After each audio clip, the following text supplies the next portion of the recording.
Good morning, church, and happy Sabbath. Before I start my sermon, I have some people to thank.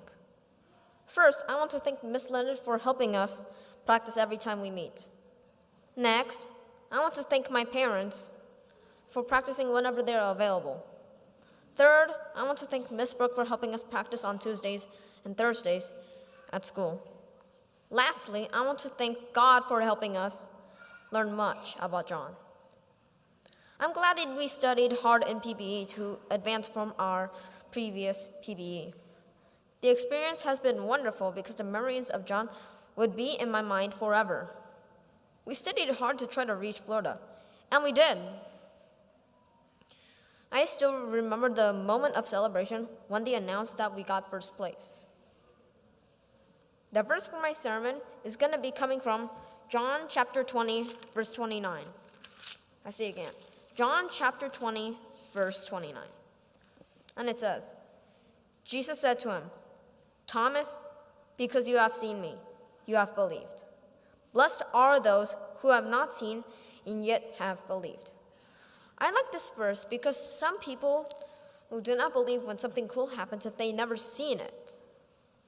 Sometimes you have to have faith that it happened. It is not easy to believe without really seeing what it is. Let me give an illustration to show what I mean.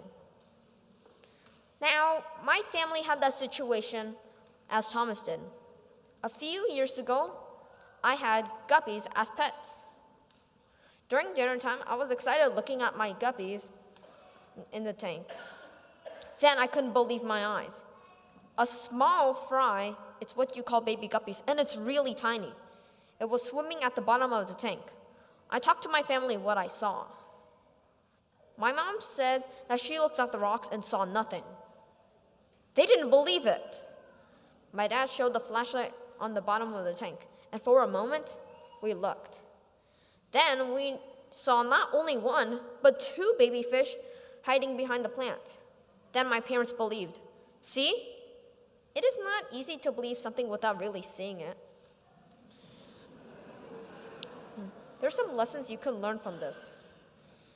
Can you believe something without really seeing it? It is hard. But remember, Jesus says that there is a greater blessing for those who believe when they cannot see. Why? Because we may see the eternal things through faith. Some animals see way differently than we do. For example, people used to think sharks had terrible vision because they cannot see things that were right in front of them. Now we know that sharks see great. They're only farsighted. If you gazed out at a beautiful meadow, you'd see green grass in several shades, a blue sky, maybe an apple tree with bright red apples. But a prairie dog sticking its head out of its burrow would only see a blue sky, a gray pasture, and yellowish gray fruit on the tree.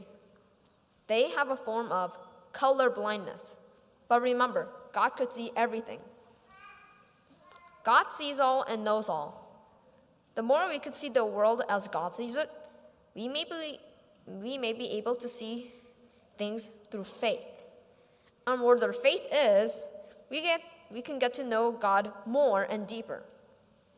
I pray that the eyes of faith so we can see through the darkness of the world. Do you want to see the world through God's eyes?